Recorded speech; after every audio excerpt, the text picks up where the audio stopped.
अब जब बाप बनाया है और कहा है, कभी इतनी तजलील हुई है उन शोहरों की जो आज अदालत में पेश हो रहे हैं कि जी मेरी बीवी को भगा के ले गया, कि हमने तो अपना मुल्जिम पकड़ लिया है पाकिस्तान ने।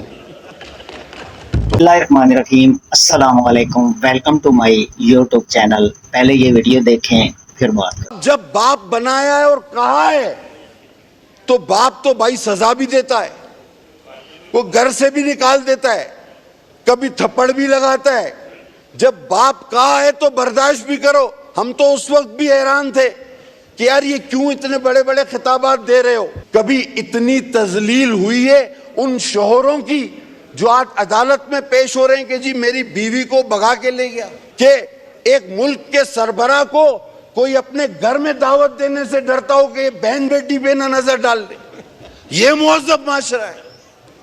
हम पर आपने इल्जाम लगाया कि रिलीफ मिला, उस ड्राई क्लीनिंग का जिक्र नहीं किया, सिलाई मशीनों का जिक्र नहीं किया और नैब के उस माफीनामे का जिक्र नहीं किया जब उन्होंने कहा कि हमने ये किसी के जोर पर, किसी की शय पर, किसी के कहने पर, किसी की जबरदस्ती पर आप पर ये केस बनाए थे। उस माफीनामे का जिक्र नहीं किया गया और मैं आज भी उस बात को उतना ही सच्चा मानता हूं जो इस असेंबली के पहले हफ्ते में मोहतरम सदर पाकिस्तान ने उस बेंचों पे से कही थी कि ये नैब और ये मईशत साथ नहीं चल सकते, और वक्त ने साबित किया कि वो न चले और उनकी बात ठीक साबित हुई।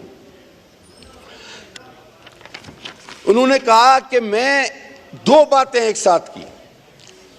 उन्होंने कहा कि हिटलर का एक सलाहकार था जो हिटलर को वही सुनाता था जो हिटलर सुनना चाहता था और आखिर हिटलर का जवाल हो गया। और साथ ही ये कहा कि मैं सन 2000 से बजट बनाता चला आ रहा हूं। तो मैं ये सोच रहा था कि ये अपने आप को कह रहे हैं, क्योंकि ये खुद भी सलाहकार थे जो अभी बेचारा जेल में अंदर है, ये भी उसके सलाहकार थे। क्या ये भी हिटलर के उस सलाहकार की तरह ऐसे ही सलाहकार थे कि उसको वो वहां पहुंचा दिया है? ये अपने आप को कह रहे थे कि किसी और को कह रहे थे?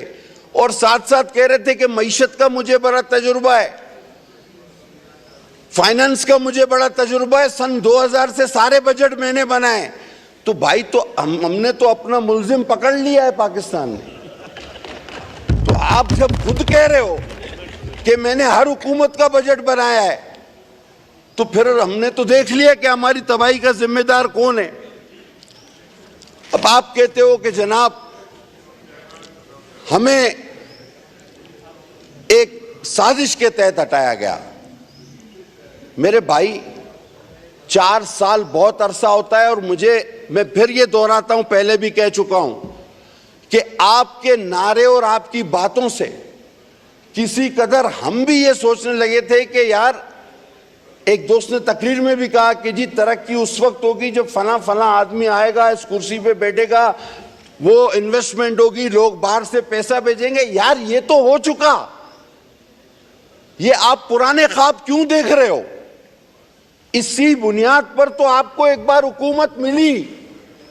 यही ओवरसीज पाकिस्तानी आज भी जो मौजूद हैं ये उस वक्त भी थे, इसी मईशत के ख्वाब में कि आप मुल्क को यूं चुटकियों में भंवर से निकालेंगे। 4 साल तक आपको बर्दाश्त किया गया। कौन सी नई बात थी? कौन से IMF के कर्जे वापस हुए?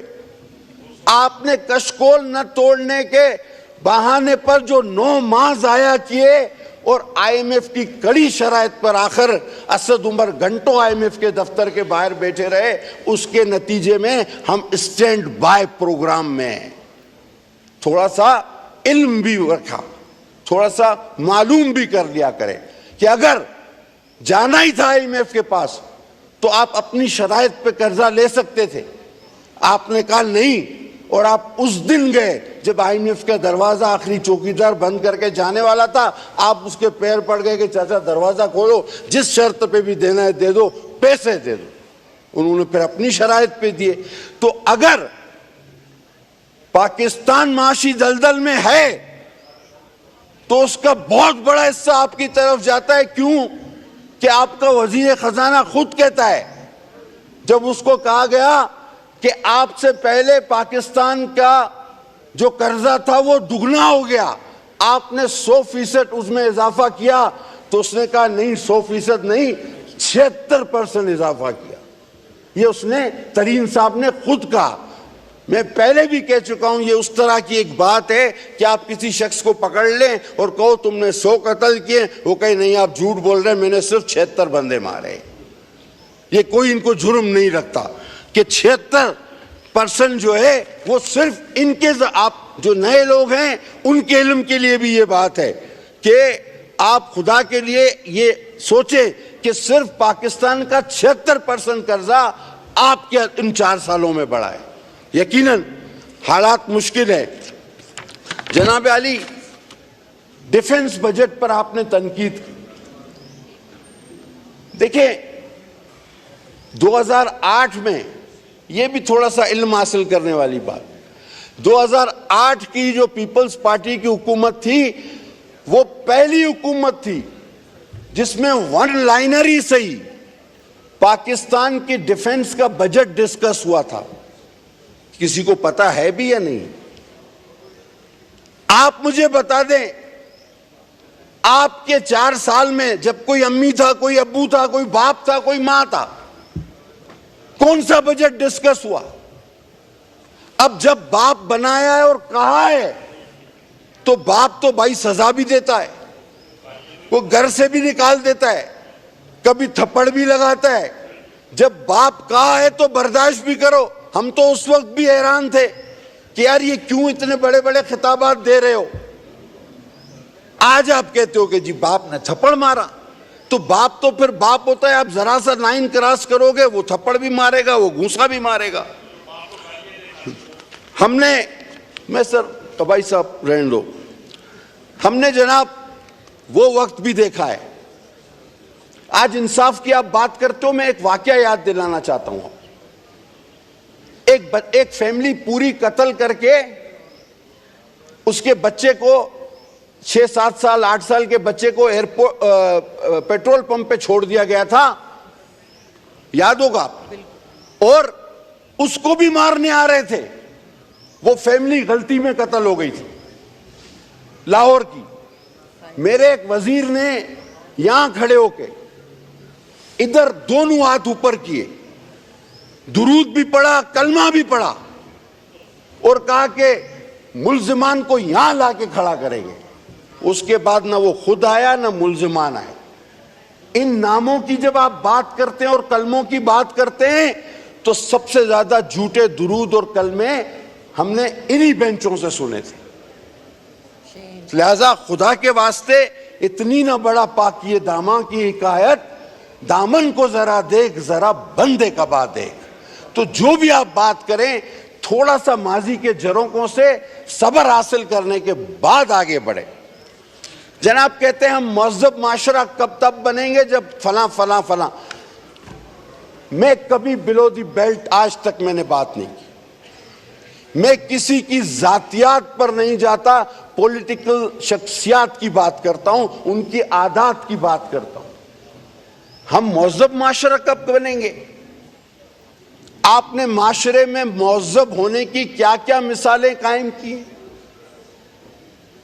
कभी इतनी तजलील हुई है उन शोहरों की जो आज अदालत में पेश हो रहे हैं कि जी मेरी बीवी को भगा के ले गया। ये मौज़ब माशरा, खुदा बचाए इस मौज़ब माशरे से। इस तरह के मौज़ब माशरे की आप बात कर रहे हैं कि एक मुल्क के सरबराह को कोई अपने घर में दावत देने से डरता हो कि बहन बेटी पे ना नजर डाल दे। ये मौज़ब माशरा है, ऐसा मौज़ब माशरा। सर खुदा के वास्ते हमें इस मौज़ब माशरे की जरूरत नहीं है। कहते हैं